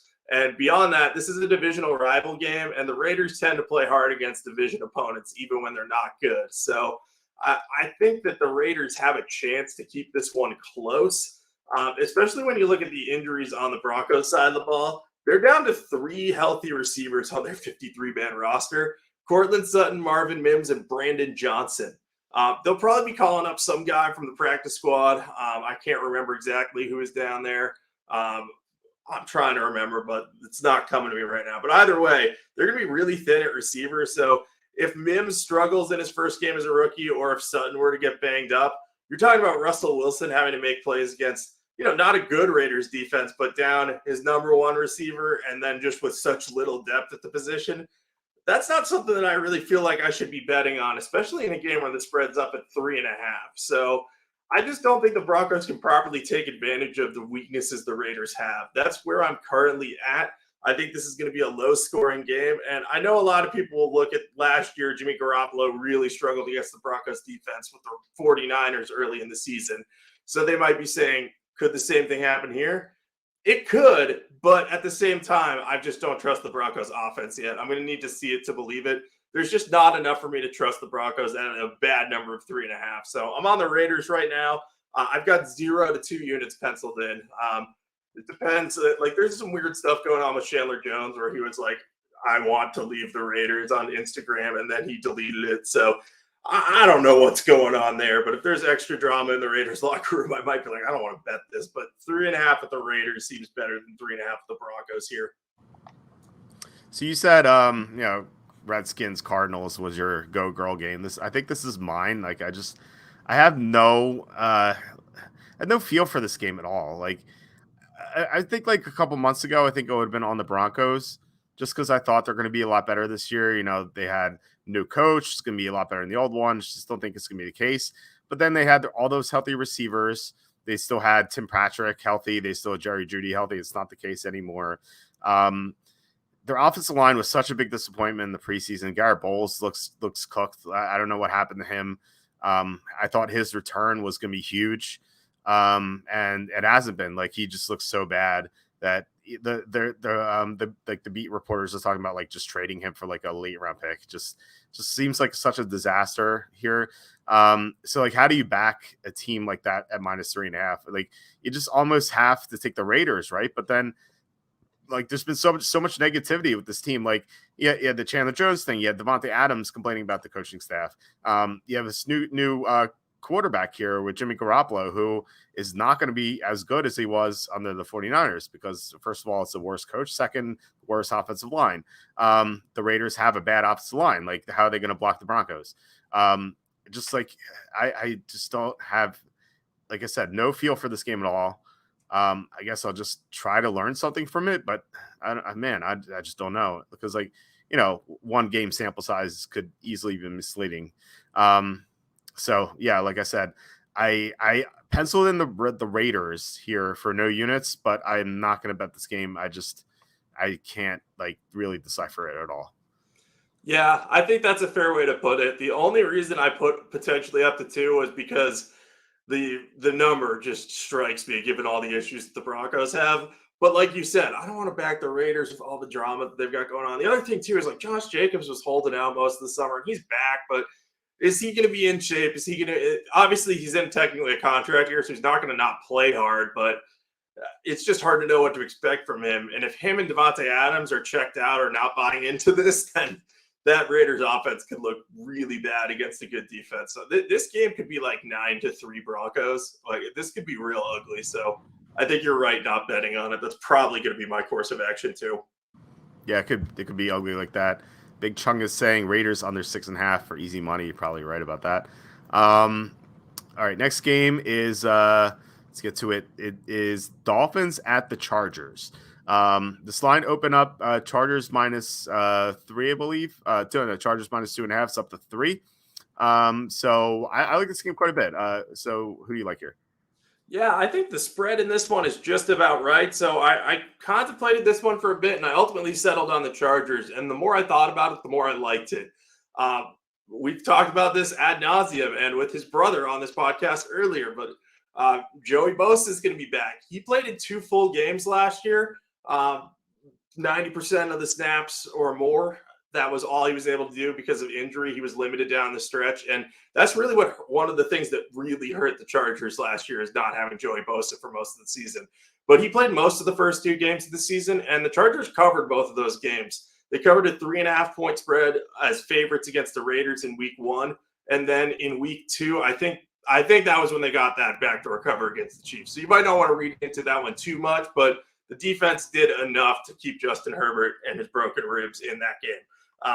So anyway, long story short, I think the Chargers defense, now that it's healthy and has Joey Bosa, and Joey Bosa has a potentially good matchup at the right side of that Miami offensive line, that looks appetizing to me. We're at the number of 3 because I think, yeah, the Chargers, maybe they win this game by 3, but you're still getting the push. So that's pretty solid overall. And I look at the Chargers offense too, and I'm saying to myself, they have a pretty good matchup against that Miami defense, which wasn't as good last year without Brian Flores. Has a new defensive coordinator in Vic Fangio, who I think is good, but it takes time to implement defensive scheme in the regular season. And they're going to be without Jalen Ramsey on the outside. They had to trade Noah Igbenogany, not that he was a big part of their defense, but they have Kelvin Joseph there now, and he barely has been with the team. So they only have Xavier Howard and then a bunch of spare parts, including Eli Apple, who we know is prone to getting torched. So there's the chance that Keenan Allen and Mike Williams could feast in this matchup. And even if the Chargers defense doesn't live up to expectations, Justin Herbert can still outscore Tua Tagovailoa and the Dolphins. So I like the Chargers here with all that said. I've got 1 to 3 units on them. I was leaning towards the lower end of this one just because every time I seem to do a Chargers-Dolphins pick, it ends up being scarily close. But if you're on the Chargers too, maybe I'll go with them a little bit heavier. But feel free to tell me if I'm wrong here. I don't think you're wrong. I love the Chargers. This is the other, I guess, I guess like public game that I was talking about before, trap game. Like I think this like 75% of the money is on Miami, which is crazy to me. And I think people are like, oh, Dolphins +3. They're going to be good this year with Tyreek Hill and Waddle and Tua. Let me bet them. And I just don't think so. There's not much substance to this team. They have those great playmakers for sure, but their offensive line is not very good at all. Their defense lost Jalen Ramsey, so they have some major issues in the secondary. We actually saw it last year when they played this team. Both Keenan Allen and Mike Williams went off, and Justin Herbert absolutely torched the offense. I think he almost threw for 400 yards. Whereas Tua, on the other hand, had a horrible game. He was 10 of 28 for right here, 145 yards and a touchdown. And he had Tyreek Hill and Jalen Waddle at his disposal in that game, and he was just really bad. And you might be thinking, oh, was is that one of the games that Joey Bosa came back for at the end? Like, no, he was not on the field. Derwin James is not on the field. On the other side, Rashawn Slater wasn't even on the field, which like kind of makes me wonder, like, the Chargers got so much flack for blowing that big lead against the Jaguars, but they were still the number 5 seed last year in the playoffs, despite like not having Bosa for most of the year, Slater for most of the year, Keenan Allen and Mike Williams were out for a chunk of games. Derwin James missed some games. They had so many injuries, and yet they were still the 5 seed. Just like makes me wonder how good they're going to be with all those guys on the field. And you mentioned the first 2 games last year. Yeah, they beat the Raiders pretty easily. I think it ended up being like a 5-point game because the Raiders threw a touchdown at the very end. But like the Chargers were up by double digits for most of the second half. And then the other game, as you said, like, yeah, the Chargers got a backdoor cover. But remember, I think they were up for most of the game against the Chiefs. But then Justin Herbert like really hurt his ribs, and like he was going to be out the next week, and then he somehow played. So I think that was a misleading result. I think the Chargers could have won that game if Herbert didn't get hurt. So yeah, I mean, I think you can make the case, or at least I'll try to, that the Chargers, when completely healthy, are definitely a top 5 team in the NFL and possibly top 3. And I think that if they all stay healthy this year, you can make the case that they're going to win the division. I think I could definitely say that. So with that in mind, I think this line's not correct. I think the Chargers should be at least like -4.5, -5. Only getting 3, only having to lay 3 is just seems great. It just like the public just loves Miami for some reason. And I'm more than happy to fade a public dog like this. Yeah, I'm as we've talked about on the show, I'm not as sold on Mike McDaniel as most people are too. So not that I'm sold on Brandon Staley, but I like the fact that Kellen Moore came in there because I think he might do really good things with Justin Herbert, because I think he's an upgrade over Joe Lombardi was their OC last year, I believe. So I think that potential coaching upgrade could have a big impact on the Chargers there. So I'm glad we're on the same side here. I'll probably lean towards the higher unit count there because I think you're right. I think this number is just a little bit off. People think the Dolphins are better than they are. And maybe if this was in the midseason and the Chargers are having the injuries they always have, maybe this would be the right line. But I don't think it is right now. Yeah, the Chargers beat the Dolphins last year by 6. And again, that was without Bosa, Derwin James, and Slater. And like now they're only favored by 3. Like, doesn't make any sense to me. All right, next game, Eagles at the Patriots. This line open up, I believe it's the Eagles -4.5. It's down to 3.5. I'm very curious to hear your opinion on this game because I think this is a fascinating game to handicap. So who do you like here? Yeah, so I put that I wanted to bet the Patriots in this spot, but I don't know if I can do that because New England's offensive line is problematic. It is super banged up right now. They carried, I think, 11 men onto the roster. That's why they cut Bailey Zappi. And it was, I remember just sitting there wringing my hands, be like, all right, Patriots got 1 quarterback, 2 running backs, 11 offensive linemen, most of whom are either injured or not very good. They traded for 2 tackles at the last minute, basically, who don't have experience but might have to play because of how banged up they are on that offensive line. So there's a lot going wrong there. And look, I think that this offense is going to be better than it was last year. I think Mac Jones is going to do better because he actually has a legitimate offensive coordinator in Bill O'Brien compared to Matt Patricia and Joe Judge running the show there. But if he's playing behind a bad offensive line, it's going to be really hard for him to get the ball to his receivers. So I'm just really worried about that aspect of it, especially where the Eagles have a really good pass rush.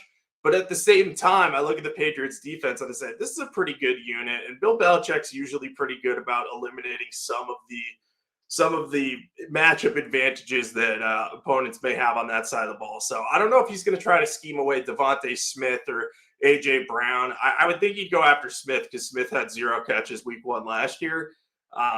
But I do think that the Patriots can slow down the Eagles' offense. It's just a matter of can they score enough to cover here? Can they make this a defensive battle?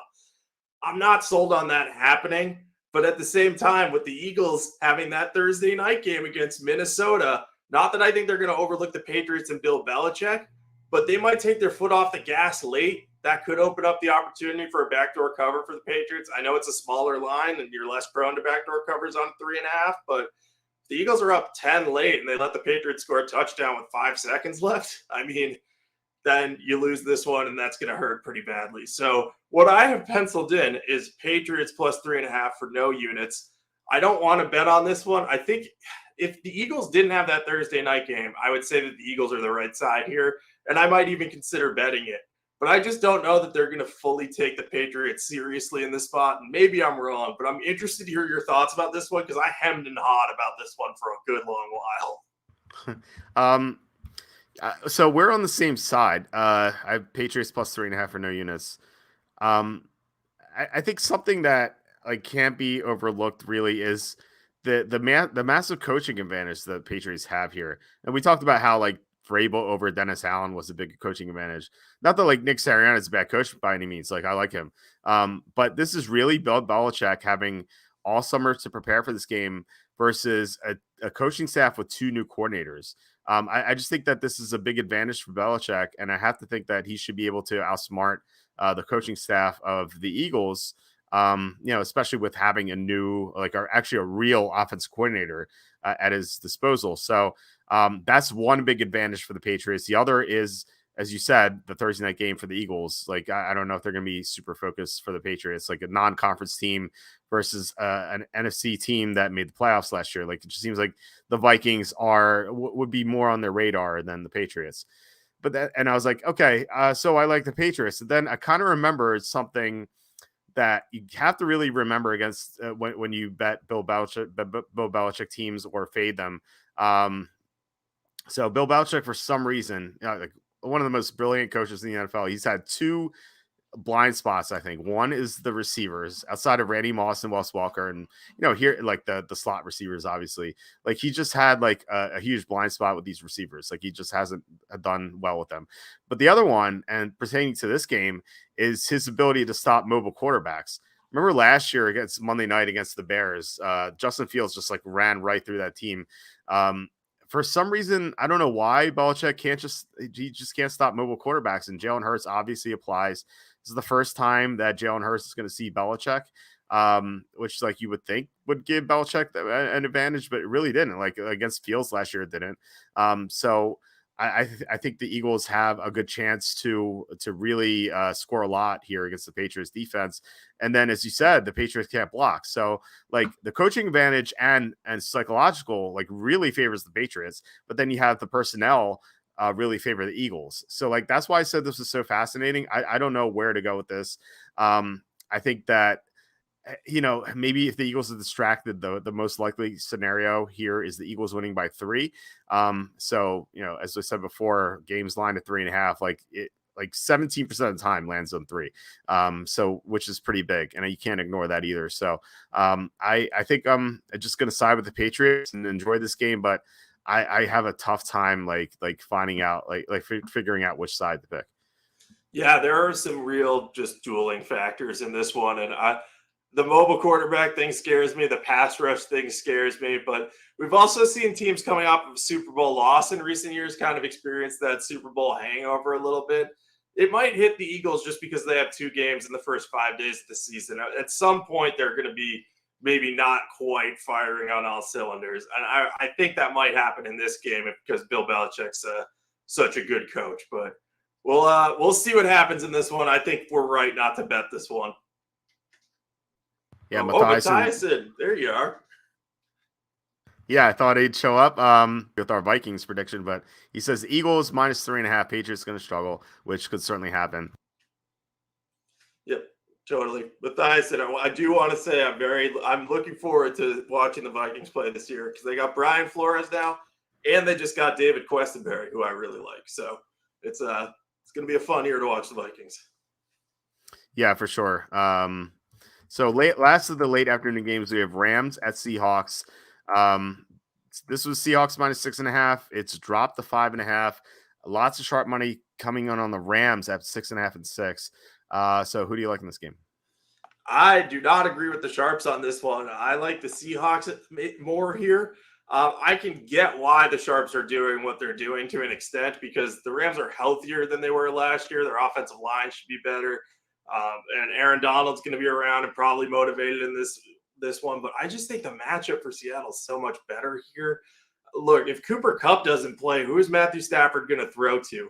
You have Van Jefferson, you have Tyler Higbee, and then you have a bunch of guys that we don't really know as much about. So Maybe Stafford has great chemistry with one of those guys, but the reports from his wife, I believe, we've talked about this several times before now, is that he's having trouble connecting with the younger receivers.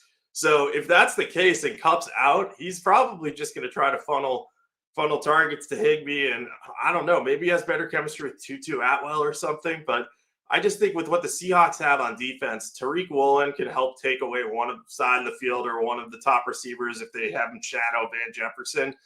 And I think that makes Matthew Stafford's job really, really hard. I also think that the Seahawks have a better run defense this year. They invested in defensive tackles in free agency. Jaron Reed is back. They signed Draymond Jones from the Broncos, I believe. So their defensive front is looking stouter than it was last year. And I believe Bobby Wagner is back. So I think they're going to be better altogether on that side of the ball. And offensively, if they can just keep humming like they were last year, we'll see how Geno Smith does. If that year last year, was it a flash in the pan, or was it just he finally landed in the right scenario? We'll have to see, but I don't know. I just think the Rams are going to have trouble scoring in this one.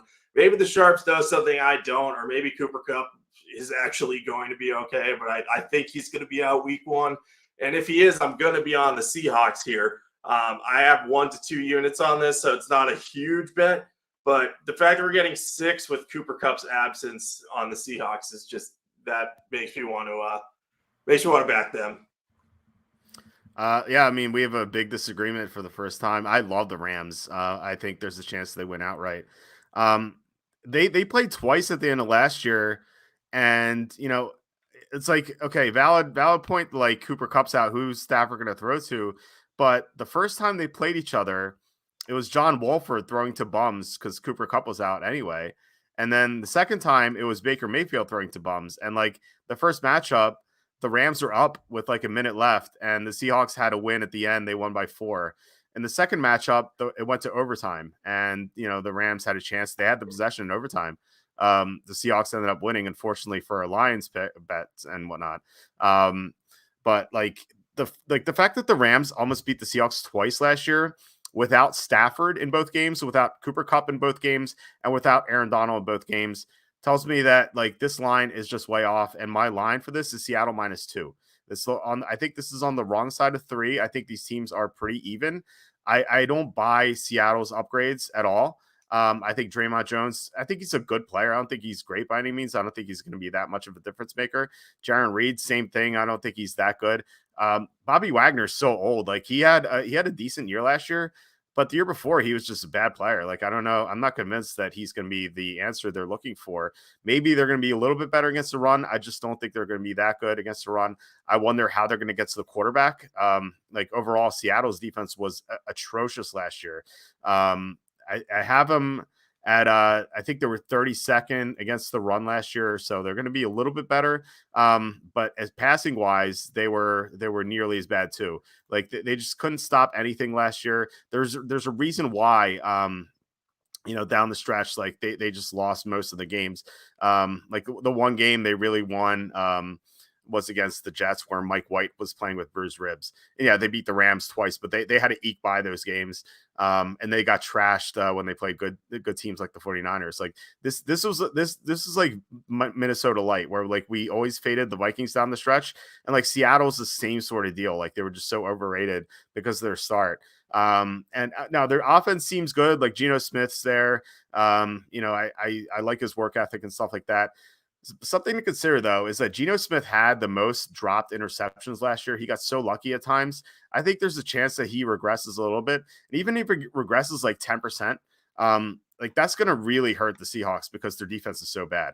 And he's going to have Aaron Donald in his face, which he didn't in the first 2 matchups and in the 2 matchups last year against the Rams. I don't like the Rams personnel that much defensively, but offensively, their offensive line was so in flux last year because they had so many injuries. It's not like a great unit by any means, but they're at least healthy now.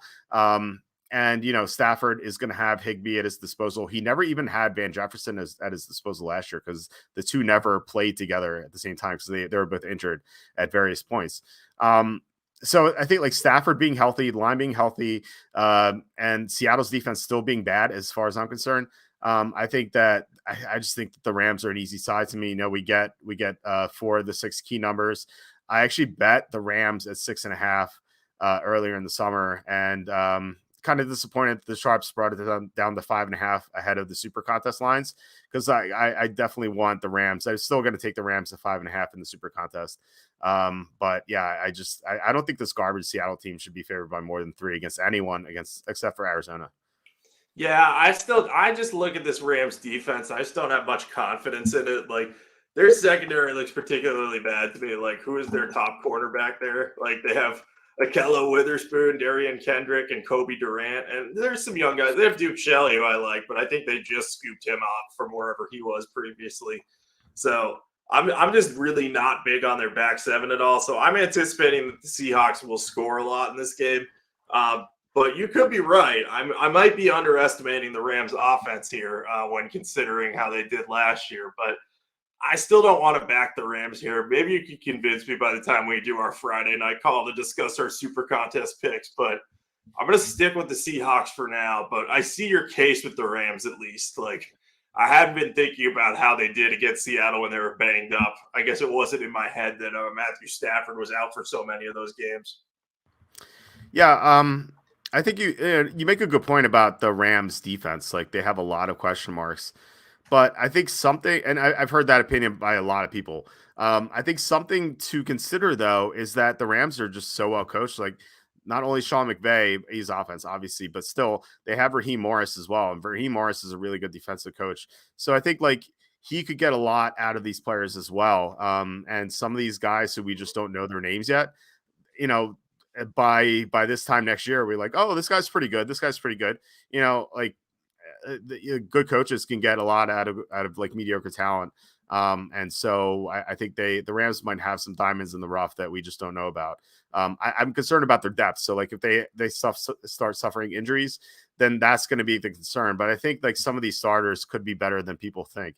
Also to consider, the Rams just have had Seattle's number for whatever reason. Don't know why, but the Rams have won 12 out of the last 19 meetings. Now, granted, that's been with better talent, but I don't think Seattle is that good anyway right now. So it's just like Sean McVay, for some reason, has had Pete Carroll's number. We even saw it last year. Like, you know, those two matchups, like the Rams had nothing like left. Like their offensive line injured, Stafford out, Kupp out, Donald out, etc. Like they had nothing going for them, and yet they still almost beat the Seahawks twice. Now they're almost fully healthy without Kupp. I just think this line's just way too high. Like I made this line too. So if I'm right, which could be wrong, if I'm right, like Rams plus 5.5 seems like a no brainer, because like going through 3 and also 4 is just such a big value.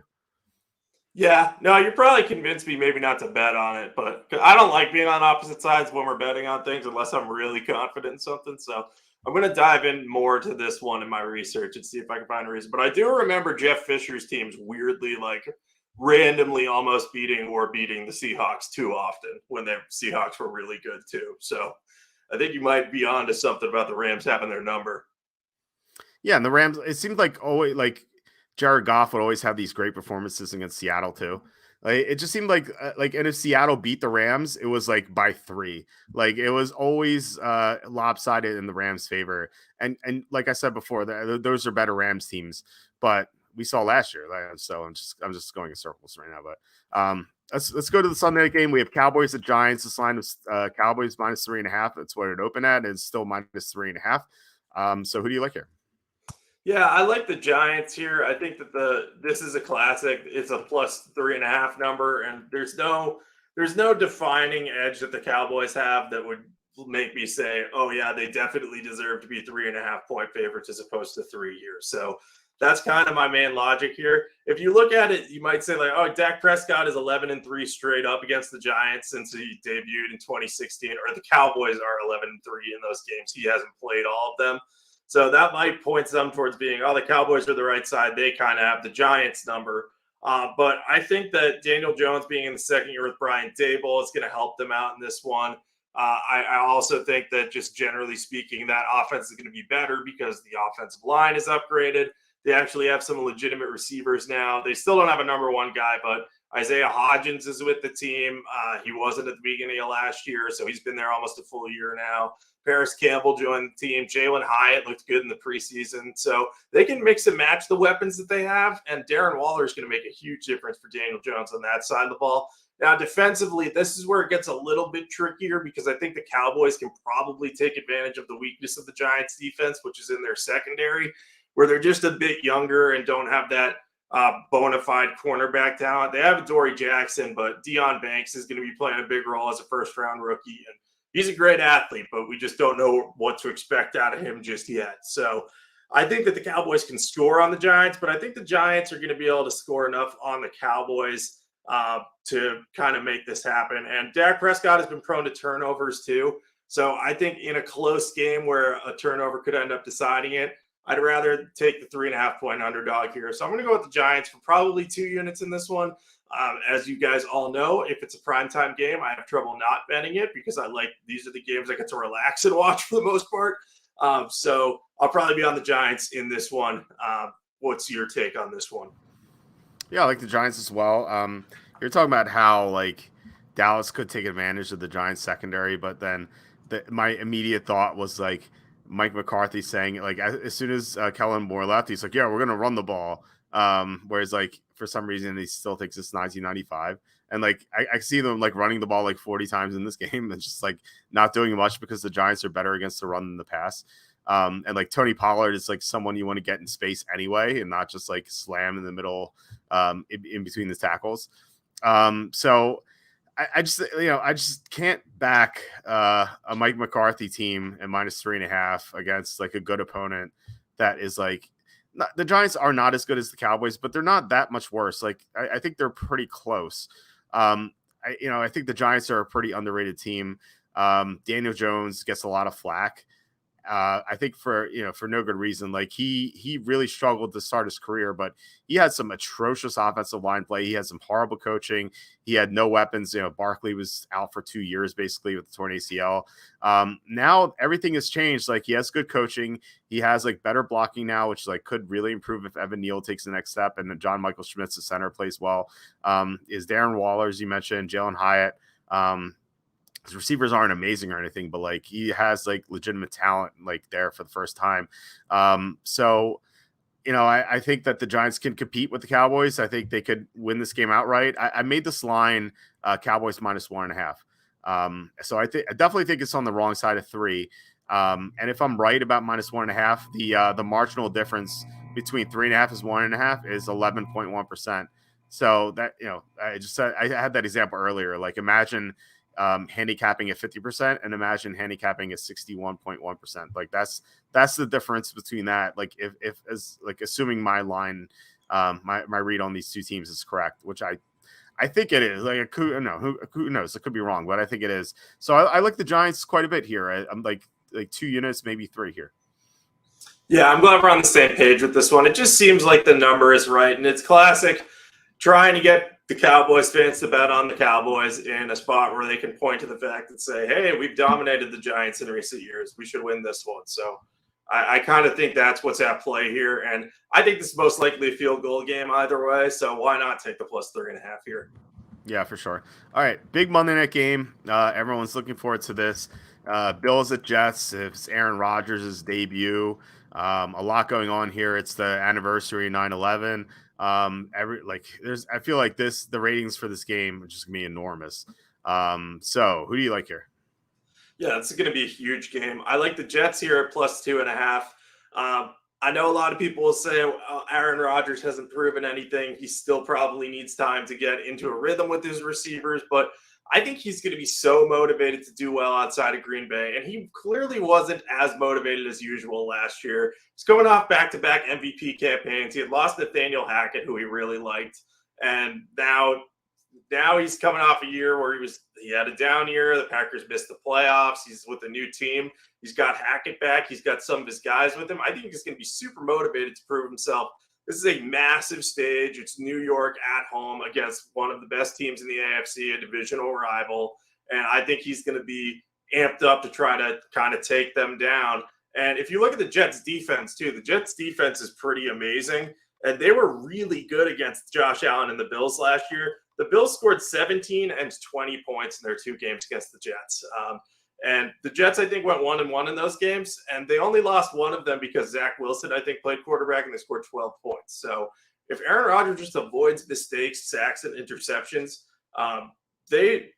the Bills' defense isn't going to be nearly as much of a factor because they're not built to take advantage of the offensive line of the Jets, which might be their one weakness because they're a little old and injury prone at tackle. So you can get some pressure there, but Von Miller's not playing. So the Bills don't get nearly as good pressure without Von Miller on the field. And the Bills' offensive line worries me enough that I don't think it's gotten better enough that Josh Allen isn't going to be under pressure from the Jets in this one. So +2.5. I know we're not getting the 3 here, but you could make a case to me that the Jets should be a 1-point favorite here, and I wouldn't argue it. So I think we're getting a little bit of line value. And if you want to add this one into a teaser too, this could be a good opportunity. So I definitely like the Jets here. I will be betting this one. I think I have 2 to 3 units down for it. Interested to see if this line moves at all. I do not think it will get to 3 because I think people would be eager to bet Aaron Rodgers at +3. Yeah, it's been sitting at 2.5 all summer. Like I don't think it's going to move. We're on the same side here. I think Von Miller's absence is going to be huge. Like we talked about Nick Bosa, his impact, like being off the field, TJ Watt earlier, like Von Miller is in that same category. Granted, he's older, but still, like he makes such a big difference. So we saw it last year. The Bills before Von Miller's injury, you can make the case they're the number 1 team in the NFL. Like they won in Kansas City. Like they were just so impressive otherwise. And I remember they're like blowing teams out like they clobbered Tennessee week 2. And everything changed when Von Miller went down. Like they went from a top 5 pass rush to like middle of the pack without Von Miller. And like some of their results late in the year, like just really showed that like they struggled to beat the Dolphins twice, like even with Skylar Thompson there. Against the Bears, they were down at halftime. Against the Bengals, they got destroyed in the playoffs. They needed 2 kickoff returns to beat the Patriots in the finale. Just like not very impressive down the stretch. And I thought that, hey, like if Von Miller comes back, this season, the Bills could make a deep run into the playoffs and maybe win the Super Bowl. But they need him on the field because like they don't really have much of a pass rush without him. And so, I think the Jets have the edge defensively because of Von Miller's absence. I think they have, say like it's pretty close offensively between these 2 teams. I just think the Jets have the advantage here because of Von Miller's absence. And also I think the 9/11 factor could play a role. I don't know how much of a role, but there could be a lot of emotion in the stands. The Jets could be playing for something here. But yeah, I think that the Jets seem like pretty good. I would like them a lot more, obviously, if this are +3, but like I said, I don't think that's getting there. Yeah, and I think there's a good reason it's not getting there. I think again, maybe reading too much into this, but I think the books want the public to bet on the Bills and get people to bet who are fading Aaron Rodgers. So they're purposely giving him a bad line and making the people who want to bet on Rodgers also have to settle for a bad line as a result. Yeah, I definitely agree with that. I do like your teaser idea going to 8.5. I think there are some good teaser opportunities this week.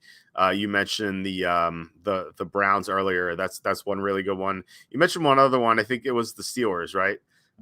So I do think of the 3, I think I like the Steelers and Jets more than the others, but I think you can make the case to like bet. Go Browns, Steelers, and Steelers, Jets, then Jets, Browns, like do all 3 or something like that. So I definitely like that strategy. So glad we agree for the most part. We had one big disagreement.